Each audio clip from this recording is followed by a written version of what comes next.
All right, Bert Breer from MMQB is here. All right, when you look at the schedule, how quickly things have fallen for the Patriots, it's good news for Patriot fans because there's only one primetime game. But the bad news is, I guess, they and the Carolina Panthers, who have no primetime games, by the way, Carolina literally not on in primetime, are the only two teams that right now that are underdogs in every single game of the schedule, all 17 games. Right.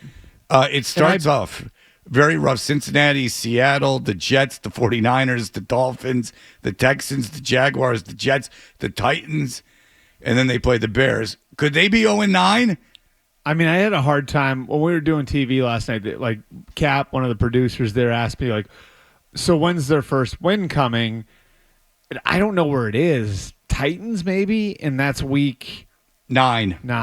Like, that would be the one. Seattle was only a 500 team last year. Seattle's been a good team the last couple of years, though. I mean, I guess it's like a little bit new coach. You don't know how all that's going to play out. But, I mean, there's none of these games where I look at it and say, yes, like they go into that game as the favorite. The Jets have a really good roster, right? The Niners are maybe the most talented team in the league, really well coached. The Dolphins, I mean, you haven't beaten the Dolphins in how long? They struggled against the Dolphins when they were great. When the Patriots were great, the Texans, the Bengals are a Super Bowl team if Burrow is healthy. The Texans, I think, can get to that level. The Jaguars were a little off last year, but were in the playoffs 2 years ago. This is not easy. I mean, it softens a little. They're in November, but this is a tough schedule. And you're right, they're way off the marquee. And I think this is probably what bothers ownership more than anything else. I believe, and you can look this up, I think over the last 4 years, they've only had 2 games called by Tirico and Collinsworth, which is sort of the premier game, right? Yeah. The game they used to be on like 5 times a year, right?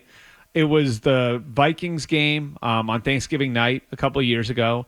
And then it was, I believe, the Dolphins game in week 2 last year, or week 3 was prime time. They're so far off the marquee now. Here's the thing, right? Okay.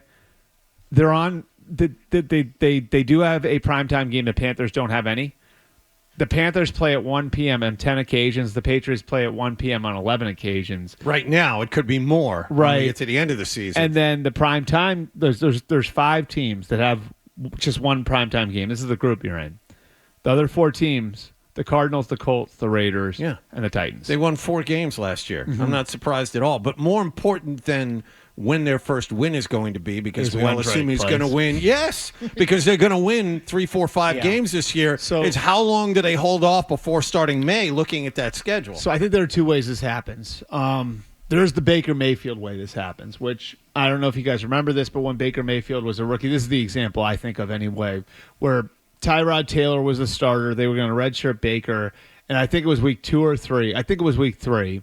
They played a Thursday night game, which I believe the Patriots are playing, week 3 Thursday night game, and Tyrod got hurt, and Baker came in and just lit the world on fire. And then it was like, okay, we're going with Baker now. So it can happen that way. If there's an injury and the kid gets in there and looks great. Suppose he doesn't get hurt. I mean, how long will Mayo and Kraft and the organization wait? So, and I think the mistake teams make is like they get to 0-6 or 2-8 or whatever it is. And then it's like, well, like, what's the harm in throwing him out there? The harm in throwing a guy out there, if you're trying to rework him fundamentally, is that he goes out there and he'll revert to bad habits if he's in a bad situation. So if you can't control the situation because you're in 3rd and long or you're playing from behind, then he reverts to bad habits. That's why, like, a lot of times when I look at it, I'm like, man, like, if you really want to redshirt him, he shouldn't be 2nd string. He should be 3rd string. He should not be dressing on game day. If the whole idea is to rebuild him fundamentally, then then have a and they have Bailey Zappi, right? So Joe Milton, don't forget Milton. Right. Well, could there be a scenario where you can't play Milton? But if the idea is really to rebuild him fundamentally, and he shouldn't be playing right now because you are going through that process. Zach Wilson, it's the Zach Wilson. He has his footwork. Aaron Rodgers. Yep. So, and again, like, it takes discipline from a lot of people not to play the kid. I've said the stat here before. It was the last 16 draft cycles, 48 first-round quarterbacks. Only 2 of them didn't start games as rookies. Again, like the scenario, where you're 0-6 or you're 2-8 or whatever it is, if it's November 1st and there are 25,000 empty seats at Gillette and Jacoby Brissett's the starting quarterback, do you start feeling it from ownership a little bit too, where you don't have a sellable product? And maybe it's not anger this time around. There's apathy, about the way the season's going. There's a lot of different ways that teams wind up playing rookie quarterbacks before they intend to. And that's the thing, is that Chicago and Washington actually have some primetime games, so there is a belief probably by the NFL that they can showcase those two young quarterbacks. And the Bears already have named Caleb their starter. Right. So that you figure that those two quarterbacks, Jaden Daniels and Williams, is going to play, so they're being showcased. And the difference with Jaden Daniels too, Fred, is that he played 5 years in college. Right. And you're going to build sort of a different offense for him that he's going to be ready to operate right away. Yeah. So I just think these are all very different situations. And I think, again, I would agree. I think I heard Felger say it, that it's not a real competition. It's not Drake May versus Jacoby Brissett. It's Drake May against his own development. Yep. And whether or not he's ready to go out there. What can be hard about that is if your team's no good and Drake looks good in practice and you're trying to resist the urge to put him out there, this is another dynamic, and there's a lot of these dynamics that go into it.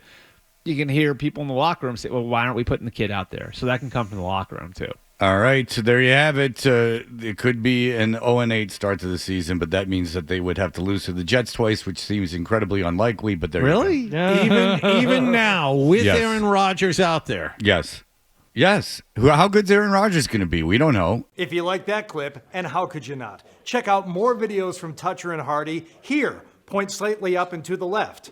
For more Patriots analysis and opinion, hit this playlist. Point slightly down and to the left.